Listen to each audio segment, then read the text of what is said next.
Hi, my name is Mateo Antunes, and welcome to this three-part series. Today, we're on part 3, and today we'll be talking about utilizing campus resources.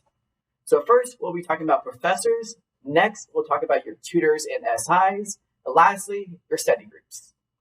So going into our first section, let's talk about our professors.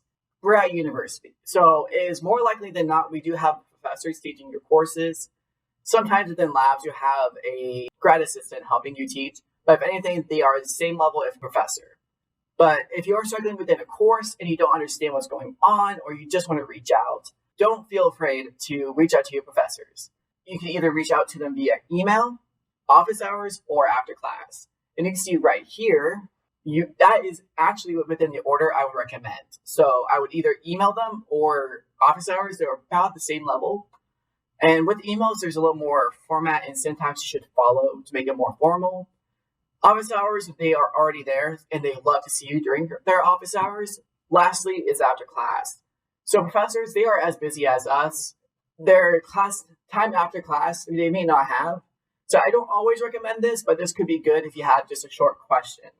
When you are emailing your professors, I recommend addressing them as professor or doctor if you know they have their doctors.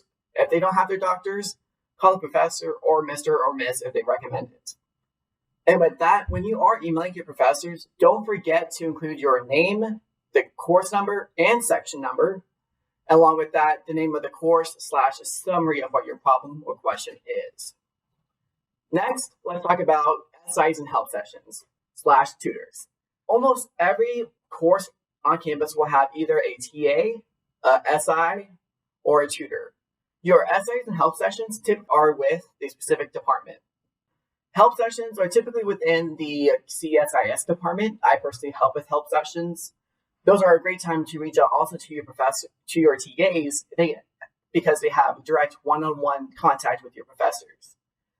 The difference between an SI and a TA, though, helping in a help session, is that an SI is more structured. So with that, if you want to go to an SI, keep that in mind. If you are trying to think of it as a help session, where you just go to a help session, ask a question, and you can leave at any time. Most SIs like you to stay the whole time. Lastly, we do have those tutors at the Student Success Center over at the BD Owens Library.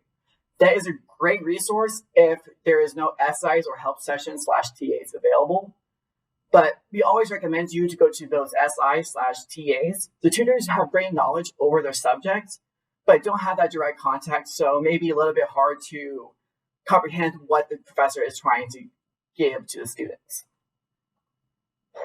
Next, let's talk about study groups. So study groups are typically, I would say, your SIs, but you can also find study groups that are through the BD Owens Library, through the Student Success Center, or you can find and form your own study groups.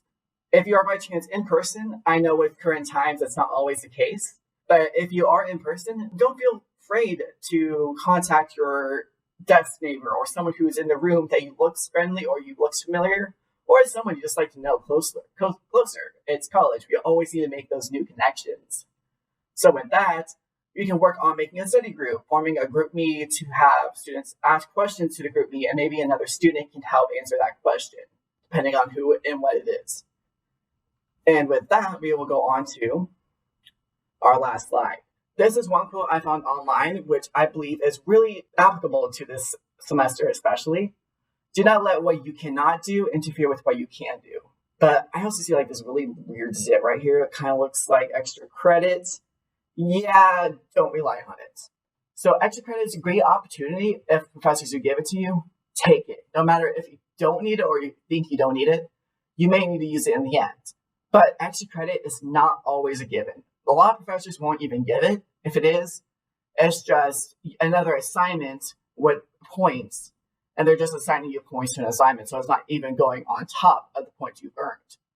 But if a professor does offer it, even if it's for a class you're not struggling, I can't emphasize enough, complete that extra credit because it will help you a lot in the end.